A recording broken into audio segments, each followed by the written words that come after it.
They're not listening to understand you, they're decoding you. Every smile, every hesitation, every honest moment becomes a data point in someone else's strategy. Machiavelli warned that openness is the easiest way to lose power, that the world rewards mystery, not confession. What if every word you reveal is a weapon someone else can use? And what if the real game isn't about being seen, but about staying unreadable? They watch you, not with eyes that seek connection, but with minds that calculate. Every word you say, every glance, every hesitation becomes data. They are decoding you while you are trying to be understood. That's the first mistake of the open-hearted, believing that honesty invites honesty. It doesn't. It invites strategy. The more you reveal, the more predictable you become. And predictability is vulnerability, the kind Machiavelli warned could destroy even the most powerful. The truth is simple, but brutal. Openness is a weapon that only the powerful can afford. For everyone else, it's an exposure, a map drawn for those who wish to conquer. Machiavelli knew this centuries ago when he wrote about rulers, but his insight was not confined to kings and courts.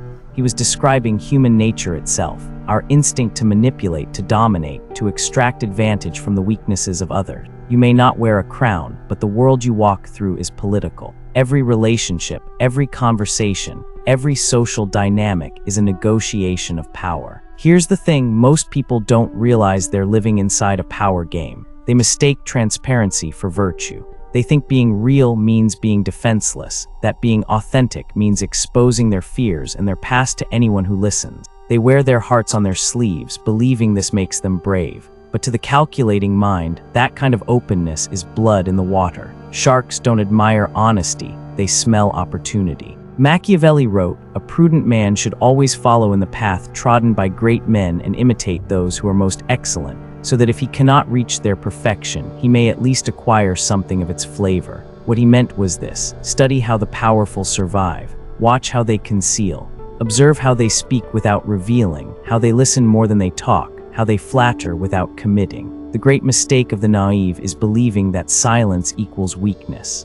In truth, silence is strategy, and strategy is survival. Watch any successful negotiator, any world leader, any figure who commands respect without begging for it. They all share one trait: controlled opacity. They let others think they understand them, but only to a point. They reveal just enough to seem relatable, never enough to be predictable. That's the balance. Too much mystery and you create distrust. Too much openness and you surrender leverage. The art lies in letting people see the reflection, never the face. Consider Julius Caesar. To his soldiers, he was transparent, passionate, accessible, one of them. But to his rivals in the Senate, he was a fog they couldn't see through.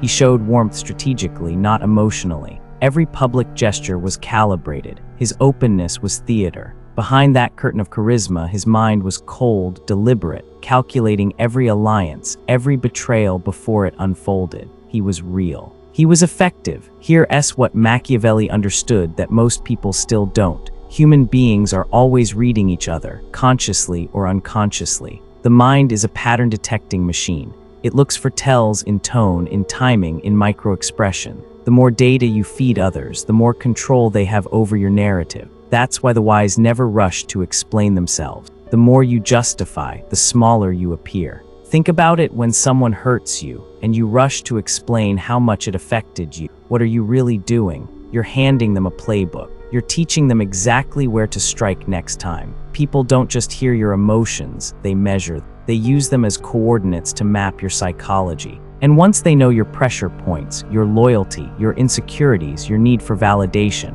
they own you without needing to control you. The strongest form of power is invisible. It doesn't shout, it doesn't announce. It's the quiet confidence of a person who no longer needs to be understood. You can feel it in leaders who don't react impulsively, who let silence do the talking. Because silence isn't emptiness, it's dominant. It forces the other person to reveal themselves instead. Here's what most don't realize. Every conversation is a test of who will reveal first. The one who speaks first gives away their frame. The one who listens controls it. That's why the best negotiators ask fewer questions and speak slower than everyone else in the room. They understand the psychology of silence, how it creates pressure, how it draws out confessions, how it makes others fill the void with words they'll regret. Machiavelli would say, "Let others expose their hearts while you study their pulse. Let them show their emotions while you measure their motive." Emotional restraint is not suppression, it's armor. You can still feel deeply, but power lies in choosing when and how to express it. When you learn to delay reaction, you break the rhythm of manipulation. Let's make it concrete. In modern politics, look at Vladimir Putin. Whatever one may think of his morality, his power psychology is textbook Machiavelli. He rarely reveals emotion publicly. His pauses, his tone, his posture, they're all deliberate signals of control. Opponents can't read him, and that unreadability is his weapon. Meanwhile, leaders who over-explain, who seek constant validation, who broadcast their emotions, they become predictable. And predictable leaders become puppets of public sentiment. This isn't about being emotionless, it's about containing emotion. The disciplined person doesn't show less, they show strategically. They let empathy serve power, not weaken it. Because human beings are wired to trust those they can't fully read, mystery draws respect. When you're too transparent, people stop listening, they start calculating. The tragedy of modern culture is that it rewards overexposure. People mistake confession for connection. They bleed on camera, on social media, in conversations with people who haven't earned the right to their truth. They call it vulnerability, but often it's self-betrayal. You think you're being authentic, but you're actually performing obedience. You're saying, here's everything about me, please don't use it against me. Machiavelli would laugh at that naivety. He'd say, if you want to be loved, expect to be exploited. If you want to be respected, learn restraint. Now here's where the shift happens. Once you stop being open, something inside you changes. You begin to see how others operate. Their masks become visible because you're no longer blinded by your own need to be understood. You notice the small manipulations, the phrasing that makes you doubt yourself, the feigned concern that's really information gathering, the compliments that precede a request. You begin to play the game consciously, not emotionally. Machiavelli once said it's safer to be feared than loved, if one cannot be both. But that statement has been misunderstood. He wasn't promoting cruelty, he was describing predictability. Love is emotional, it fluctuates. Fear, or rather respect, is stable. It's built on perceived strength. People respect what they cannot easily read or control. When you're too open, you become emotionally legible, and legibility kills mystique. Without mystique, there is no power. Every strong negotiator, every leader, every figure of influence learns to weaponize ambiguity. They never answer directly unless it benefits them. They speak in layers, truths that sound complete but conceal the core. They project warmth while keeping their center untouchable. That's not deceit, it's structure. Without structure, your emotions run wild. And when emotions run wild, someone else will always steer them. Think about historical figures who embodied this principle. Queen Elizabeth I of England, surrounded by men who wanted to control her, marry her, or manipulate her reign. She learned to rule through calculated distance. Her court never fully understood her motives. She used ambiguity as armor. Her openness was selective, a smile here, a silence there. When questioned, she would turn inquiries into riddles. That's why they called her the Sphinx of England. Her power lay not in what she revealed, but in what she withheld. Contrast that with Marie Antoinette, expressive, emotional, desperate to be loved by her people. Her openness made her a target. Every gesture, every word was twisted and weaponized against her. She believed she could charm her way through power politics, but charm without restraint is currency without value. The court read her too easily, and that made her disposable. What this really means is, the less readable you are, the less power others have to define you. People can only control what they understand. The moment you become a mystery, you become dangerous. Not because you're cruel, but because uncertainty forces respect. Humans fear what they can't predict. And in that fear, they hesitate, and hesitation is the first step toward your control. So stop trying to be understood. Stop oversharing your motive. Let your silence become a mirror where others expose themselves. Let them project, interpret, and misread. It's all useful data. Every assumption they make about you is an advantage you can later turn. The less they know, the more they reveal. The ones who win the long game aren't the loudest or the kindest. They're the ones who understand perception. Power isn't about what you actually are. It's about what others think you are. Machiavelli understood this better than anyone. He said it's not necessary to have all the good qualities, only to appear to have them. Because appearance manipulates reality, perception shapes behavior. Once people believe they know you, they act accordingly. So the wise never let others settle on a clear definition of them. They keep shifting, evolving, staying unpredictable enough to remain untouchable. That's what you have to understand. Transparency kills intrigue, and intrigue is what drives attention, loyalty, and even love.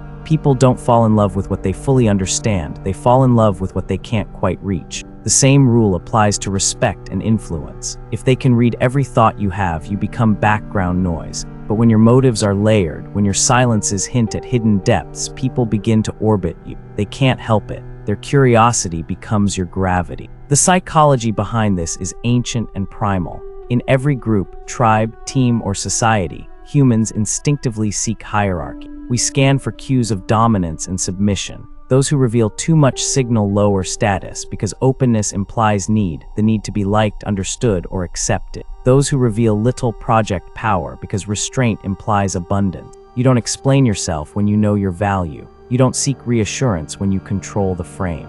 This is why in every setting, workplace, politics, even relationship, the people who speak the least are often perceived as the most intelligent. Their silence becomes a canvas on which others paint competence, depth, and mystery. It's not always deserved, but perception doesn't care about truth. Machiavelli would call it the illusion of virtue, the deliberate crafting of how you're seen.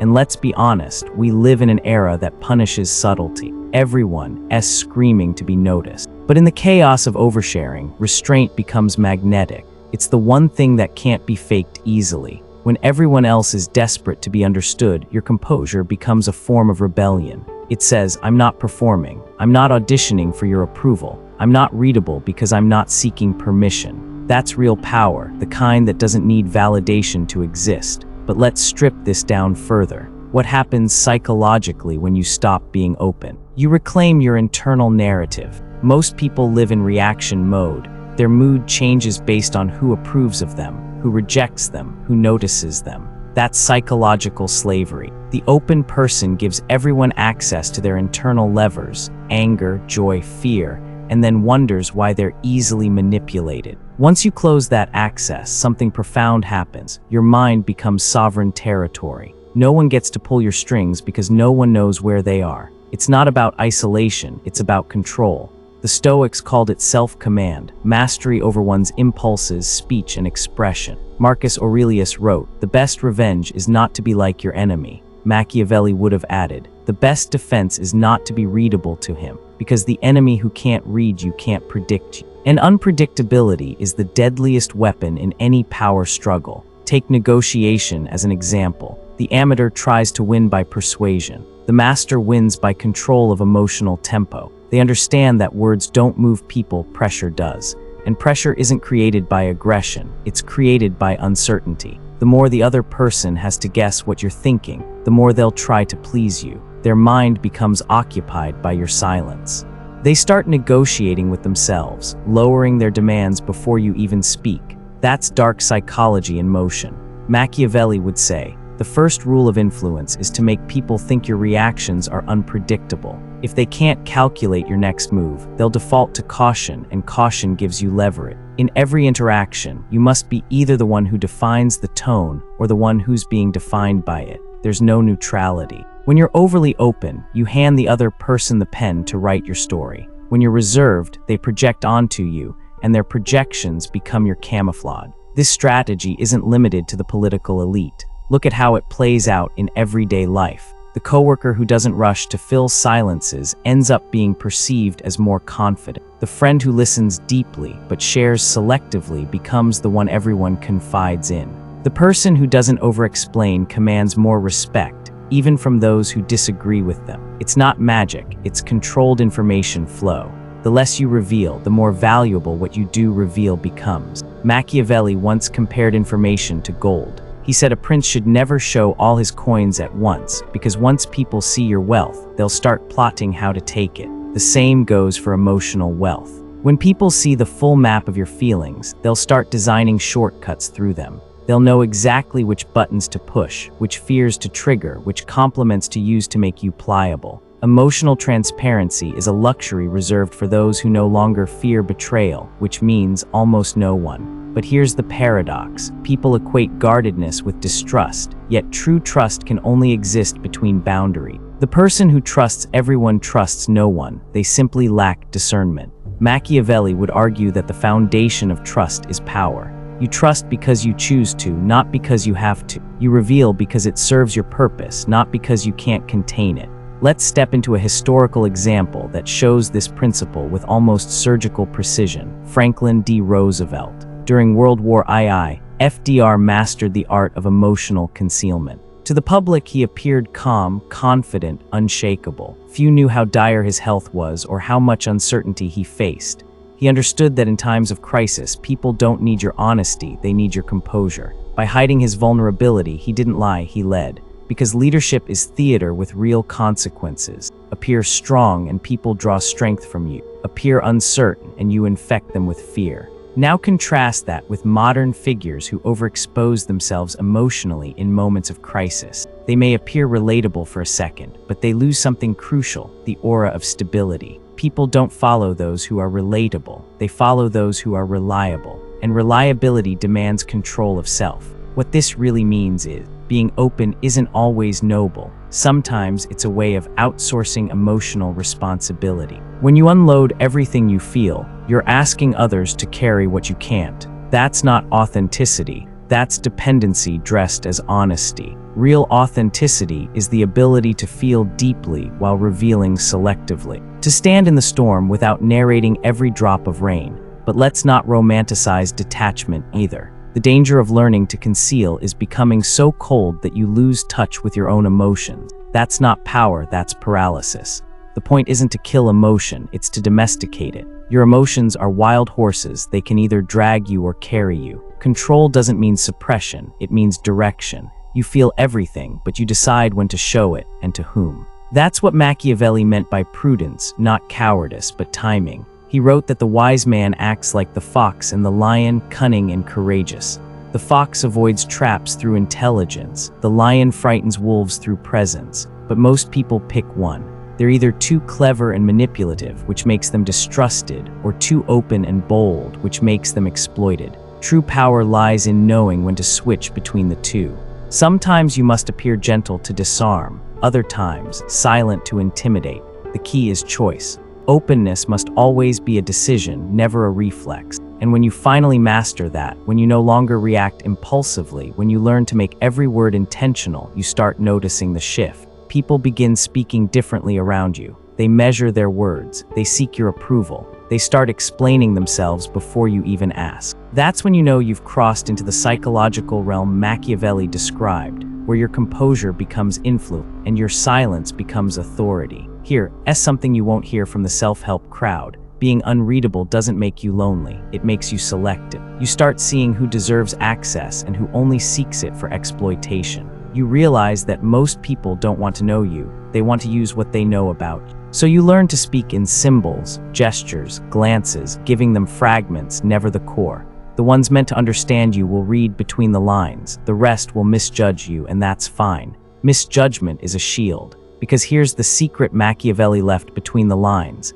The most powerful person in any dynamic is the one who doesn't need to correct misperception. When you no longer need to prove your goodness, your intelligence, your worth, you're free. You become untouchable because your validation no longer depends on their comprehension. And that's when something profound happens. Your presence begins to intimidate, not because you're cruel, but because you're self-contained. You stop leaking energy. You stop bleeding emotion into people who haven't earned it. You become still, like deep water, calm on the surface, but impossible to measure. And people respect what they can't measure. Stillness is the final form of power. In a world addicted to noise, the one who can remain silent becomes sacred. Every movement, every glance, every delayed response begins to carry weight. You speak less, but when you do, the room lines in. That's what Machiavelli meant by the art of appearing necessary. Your presence alone begins to alter the emotional temperature of others. They start editing themselves in your company. They moderate their tone, measure their words, second-guess their intent. They are no longer trying to control you. They're trying to maintain access to you. This is the pivot point where strategy becomes psychology. Most people chase influence by adding more charm, more proof, more words. The Machiavellian mind subtracts. It takes away everything that dilutes gravity. You start cutting out the small talk, the defensive explanations, the instinct to fill silence. You stop reacting to provocation. You start letting people feel the space between your restraint and their anxiety. That space is where persuasion lives. Here's what's often missed about persuasion. It's not about convincing, it's about conditioning. You teach people through repetition that your attention is scarce. They begin to crave it, respect it, protect it. You never have to raise your voice because your withdrawal becomes punishment enough. The fear of losing your approval is more powerful than the desire to win an argument. That's dark psychology at its purest, influence built not on pressure but on absence. Machiavelli wrote that men are ungrateful, fickle, and deceitful, but they can be bound by self-interest. That's still true. People will serve their own advantage, but if you position yourself as the gatekeeper of something they need, status, validation, access, they'll align their behavior to preserve it. The goal isn't to dominate, it's to calibrate. You reward discretion with closeness, honesty with trust, consistency with privilege. And when someone oversteps, you withdraw calmly without explanation. That's how boundaries become commandments. You begin to see why openness is so dangerous. It gives away your inner economy. When people know what excites you, angers you, flatters you, they can counterfeit it. They can simulate empathy, mirror your language, use your desires to guide your choices. But when you keep your emotional market closed, imitation fails. They can't trade in what they don't understand. Think about power through that lens. Kings lost kingdoms not because their enemies were stronger, but because they revealed what they feared. Corporations collapse not from competition, but from predictability. The same principle applies to the self. The moment others can map your reactions, your identity becomes an open-source code anyone can rewrite. The antidote is mystery, not for manipulation's sake, but for preservation. Look at how history repeats this truth. During the Cold War, both superpowers survived countless crises through strategic ambiguity. Each side knew that showing every card invited destruction. Restraint wasn't weakness, it was deterrence. That's the same dynamic that plays out in human relationship. When you are fully readable, you give others permission to test you. When you become unpredictable, they hesitate, and in hesitation lies your safety. The modern world teaches the opposite. It tells you to be transparent, to share your truth. But truth, once shared, becomes currency in someone else's economy. The internet has turned confession into spectacle and spectacle into control. People reveal their pain publicly, and corporations, algorithms, and opportunists monetize it. Machiavelli's voice cuts through 5 centuries to warn you. If you must expose yourself, make sure you profit more than they do. But there's a subtler lesson beneath that cynicism. The discipline of privacy is also a path to inner strength. When you stop explaining yourself to everyone, you start hearing yourself again. Your motives clarify. Your thoughts stop being filtered through the expectation of how they'll be received. Solitude ceases to feel like punishment and starts to feel like power. You realize how much of your exhaustion came from constant self-disclosure. Every confession drains energy. Every explanation mortgages peace. Silence, by contrast, compounds. There's a reason ancient philosophers, generals, and mystics all retreated into silence before returning with insight. Silence isn't emptiness, it's incubation. It's the space where ideas harden into conviction. Machiavelli understood this in exile, writing The Prince while banished from the court. Stripped of influence, he realized that distance reveals the truth of human nature. You only see manipulation clearly when you're no longer part of its game. And maybe that's the hardest transformation, to stop playing the game emotionally while still playing it intellectually. It means learning to observe betrayal without taking it personally, to see flattery and recognize strategy, to recognize that love and loyalty, while beautiful, are often conditional on power dynamics we'd rather not admit. This awareness doesn't make you cold, it makes you awake. Once you awaken, you start moving differently. You speak less because you finally understand the cost of every word. You no longer correct every misunderstanding because you realize most people listen only to confirm their biases. You let them. You use their misreadings as cover. You stop chasing validation because validation is the leash of the manipulator. You measure relationships not by intensity, but by alignment. Who respects your silence? Who earns your openness? That becomes your compass. And something remarkable begins to happen. The more you withhold, the more honest the world becomes around you. You start seeing who panics when you don't reveal, who becomes distant when you stop performing vulnerability, who stays curious even when you give nothing. The ones who remain are your equals, not your consumers. Machiavelli would call them allies, people who respect power because they have their own. This isn't an invitation to paranoia, it's a return to dignity. The goal isn't to hide behind walls, but to live behind intentional doors, ones you open and close by choice, not compulsion.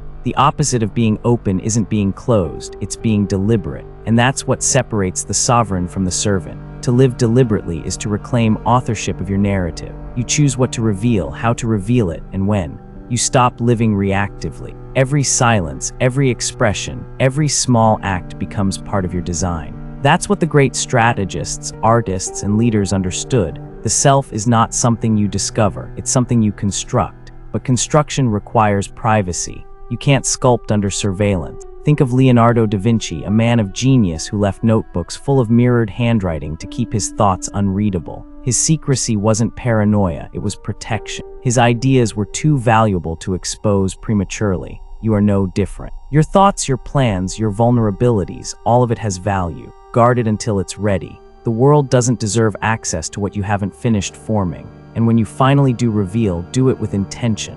Reveal like a strategist, not a confessor. Say enough to inspire curiosity, never enough to satisfy it. Leave echoes, not explanation. Because the moment you've been fully explained, you've been contained. People stop imagining you, and imagination is the highest currency of influence. That's why the most powerful figures in history remain enigmas even after death.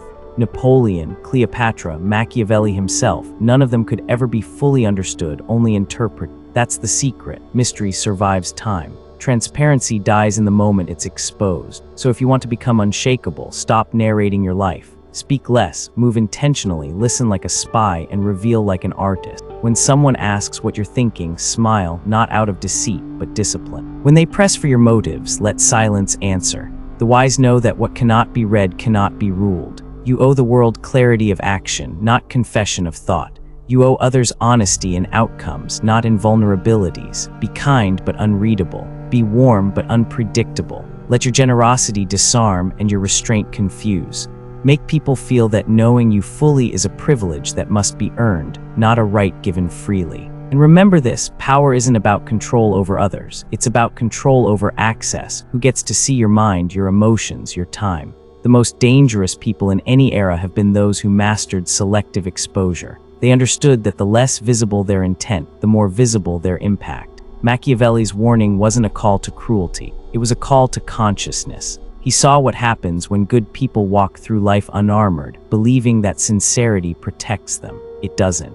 Awareness does. The heart is still meant to feel, but the mind must choose when to reveal it. So the next time someone demands your openness, pause, ask yourself, do they seek connection or control? Are they trying to understand or to anticipate? If it's the latter, smile and say nothing. Because the moment you stop being an open book, you become an unreadable force. And in a world obsessed with exposure, being unreadable is the last form of real power. That's the quiet revolution Machiavelli was hinting at, not the conquest of others, but mastery of the self. To be impenetrable yet compassionate, to move with empathy but think with strategy, to care without confessing, to lead without performing. And when you reach that point, when you can sit in silence while the world tries to decode you, you'll feel a strange peace, the peace of knowing that nobody can use your openness against you anymore. Your emotions become yours again. Your story belongs to you. You've stepped out of the game not by refusing to play, but by mastering the rules so completely that no one can touch you. That's the final act of power, not domination, not fear, but sovereignty.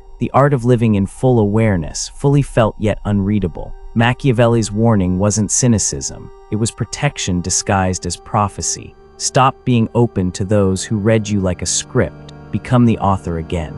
Let your silence speak. Let your mystery light, and let your self-control become the quiet storm they never see coming. Machiavelli's warning, stripped of drama and myth, was never hide everything. It was think before you reveal. He lived in Florence during an age when words could end careers or lives. Every letter was read, every ally could turn informant, every confession could be used as evidence.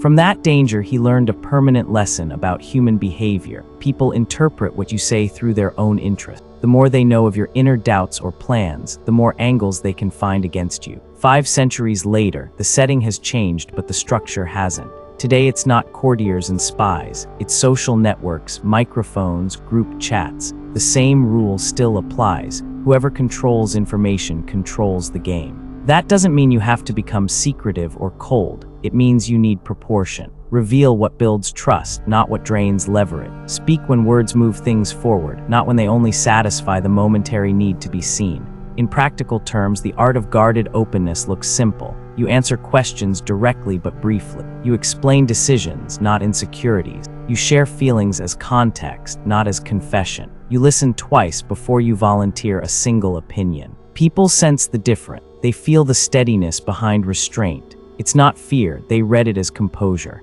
And that composure gives others the confidence that you can handle pressure, that you won't collapse or lash out when things get tense.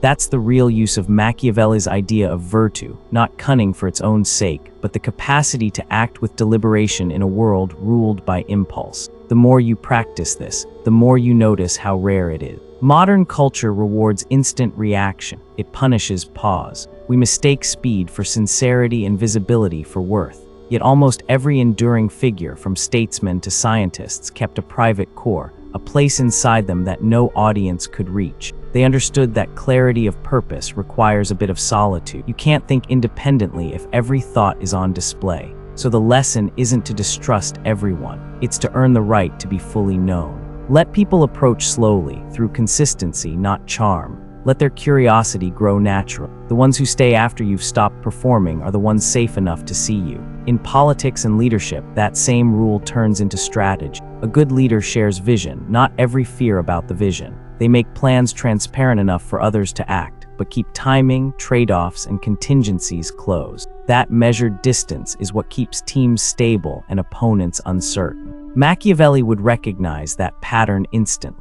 He wrote that a prince must learn how not to be good, only so that he could survive among those who were pretending to be. The heart of his realism wasn't cruelty, it was proportion between openness and defense. To live entirely unguarded in a competitive world is to hand your future to luck. And yet, he also insisted that reputation, how people perceive your steadiness, justice, and generosity, matters more than secrecy alone. You can't rule or even lead a small group by fear forever. Eventually, people cooperate because they trust your judgment. Guarding your motives is half the equation. Using that privacy to make wise, consistent decisions is the other half. Translated to ordinary life, that means this: hold your center. Let your words be intentional, not reflexive. When you share something personal, do it because it deepens connection, not because silence feels unbearable. When you stay quiet, do it to think, not to punish. The boundary between power and isolation is thin. Machiavelli's true genius was knowing when to cross it and when to step back. He advised princes to be feared and loved if possible, but above all to be respected. Respect begins with reliability. People must know that your restraint serves a purpose greater than ego. So perhaps the real modern version of his warning is simple. Don't let the world read you faster than you read yourself. Don't give every stranger a map to your doubts, but don't turn your silence into armor so heavy you can't move. Keep something private, not as a weapon, but as a well. That quiet space inside, unposted, unperformed, is where conviction refills itself. It's where you stop reacting and start deciding. And that, finally, is the balance Machiavelli tried to describe in the language of princes. A person who can be open without being empty, guarded without being cold, strong without being cruel. In the end, his warning wasn't against openness, it was against carelessness. The world will always be full of watchers and interpreters, but the real reader of your life should be you. And when you know yourself clearly enough that no one else's reading can define you, that's not manipulation, that's freedom.